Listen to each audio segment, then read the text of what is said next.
ملګرو سلامونه او احترامات. افسر افغان ما کيمپس یونیورسيټي اسلام آباد په دغه یو برانچ دی په اباد کې نن دلته ولاړ ما په دغه پوهنتون کې د علم د فکر لوی لوی غرونه روزل کېږي.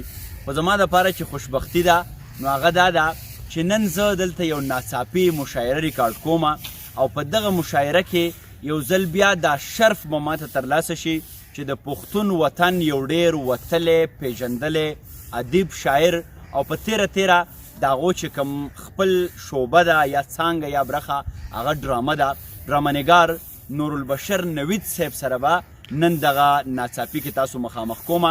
بشر صاحب لیکي چې زمانه اوس هم لا د خپلو خولو بوی خیږي، ستانه د عطرو او پولیلو یو رومال جوړ دی او خدای چې ویشلې لویې برخې په قامونو باندې پښتو مې مور شوه او زمانه یې لیکوال جوړ دی. لیکوال مجله د دیو یو ډېر تاریخي سپارښته ده دغه سیمې ته، دغه وطن ته، د صحافت د لارې هم کار کوي، د ادب د لارې هم کار کوي.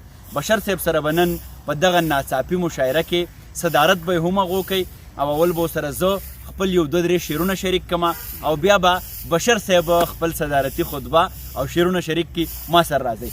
بشر صاحب السلام علیکم. ستړي مشه ډېر خوشحاله شوم چې ناصر صاحب السلام علیکم. تاسو هم سلام علیکم. زما به خواست وي کیمرامین ته چې لږ نږدې راشي تر څو چې د بشر صاحب اواز په سم ډول باندې ورسي.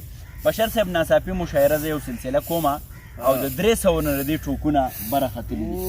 د دې وطن بلها شاعران ادیبان چې چرته یې هغو ته مې ځان رسولی دی.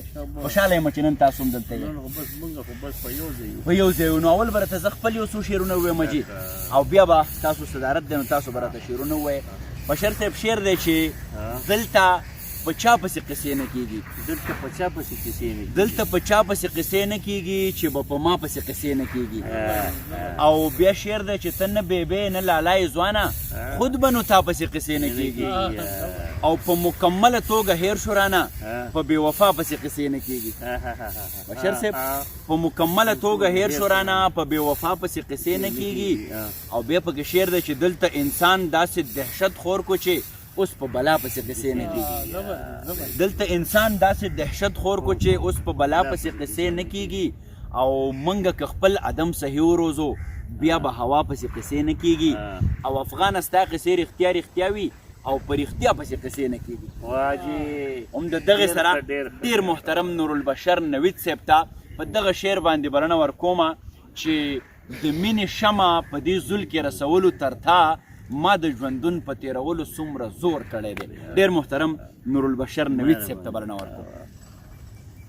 یاره زه خو به اوله داسې وکړم، ډېره خوشحالي مې ده چې لکه زه ځوانانو کې کښېنم. ما دا ته مخکې هم ویلي چې زه ځوانانو سره ځکه ډېر ګرځم کښېنم چې د دې نه خو یو د دې سوچ ښکلي، د دې سوچ تازه نو هغې نه چې زه څه وایم نو زه پرې ځوان شم. همداسې ده. او تاسو د را روانو وختونو داسې عالمان یې، داسې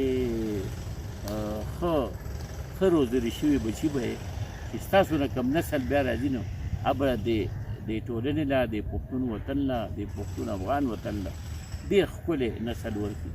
نو زما دا خیالونه، دا امیدونه او دا هیلې مې دي او دا به که زمونږ په ژوند پوره نه شي نو انشاءالله په مرګ خو به پوره کېږي. زمونږ په ژوند پوره شي چې دا شي نو زه به شروع هم نن د هغې افغان وطن د خاورې نه کوم چې په کوم افغان وطن کې یو ځل بیا د وینو هغه تاریخ بیا تکرار شو. د کوم نه چې موږ ډېر دردېدلي یو، ټول افغان ډېر زیات دردېدلی دی، ډېر خفه شوی دی او هغې د جنګ یو داسې نسل را پیدا کړی دی چې هغې اوس هم که تصویر وکاږي نو هغه تصویر کې ځان سره هغه وسله ګرځوي، لکه تماشه به وګرځوي، کلاشینکوف به وګرځوي، که هغه هر څو د پلاستیک دی خو د هغه په ذهن کې دغه وخت، دغه دور، دغه وحشت، دغه دهشت د دغه نړیوال امن علمبردارو د جنګ په شکل کې داسې سوچ ورکړی دی چې هغې موږ له دا نسل خراب کړی دی. موږ به دا سوچي چې دا نسل را پاک کړو او د هغې دپاره ستاسو غوندې ځوانان چې دي نو هغه ډېر څه کولی شي. نو زه به دغه پښتون افغان وطن خاورې ته په دې وخت کې دا یو څو شعرونه دي دا مې لیکلو چې بیا بشین منبر په وینو سور وي په کابل کې. بیا بشین منبر په وینو سور وي په کابل کې. افغان به مې ژوندې ژوندې منصور وي په کابل کې. او د کور او ګور خبره به دا میندې خویندې واوري. د کور او ګور خبره به دا میندې خویندې واوري. په ویر به خپل کتاب ته هر لوري وي په کابل کې. واه د جبو او د شونډو د ګنډلو رسم ګوره. د جبو او د شونډو د ګنډلو رسم ګوره. تور سترګې پېښور به هم مجبور وي په کابل کې. واه سندرې ساز اواز به نه کفن وي نه دفن وي. سندرې ساز اواز به نه کفن وي نه دفن وي. حرام به هم سرور او هم منګور وي په کابل کې. او باید دی وی باید دی وی شینګولا سره لوبه دی وکړه. باید دی وی شینګولا سره لوبه دی وکړه. خو ستا به څه منظور څه نامنظور وي په کابل کې. واه دا موسی به سپینه جنډه بیا توروي ګوره. دا موسی به سپینه جنډه بیا توروي ګوره. د واورو سپین چونغر به د وینو سپین چونغر وه کوهی تور وي په کابل کې.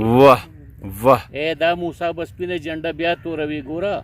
د واورو سپین چونغر به کوهی تور وي په کابل کې. او د سرو سپینو شنو تورو لویه لوبه دا وه. د سرو سپینو شنو تورو لویه لوبه دا وه چې موږ له به هم داسې تود تنور وي په کابل کې. او بشره اریانه چې څنګه غلی جاړي.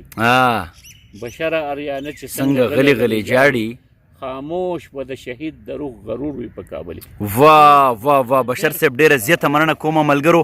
دغه د نن په ناڅاپي کې ډیر محترم نورالبشر نوید صاحب چې مانا د کابل ګلونه مه غواړئ، وینې خاورې به راټولې کم، خدای به مې سپرلی په وطن راولي، سپینې واورې به راټولې کم. د اباد کامسټ پوهنتون نه دغه نننۍ ناڅاپي پوره پښتون افغان وطن ته د ډالۍ وي. په دې هیله باندې چې خدای به په دې غرونو د ګلونو باران راولي، خدای به راکې بیا د خپلې مینې دوران راولي. خپل کورباب سر افغان ته اجازت راکوئ. ښاد اباد او بریالي اوسئ.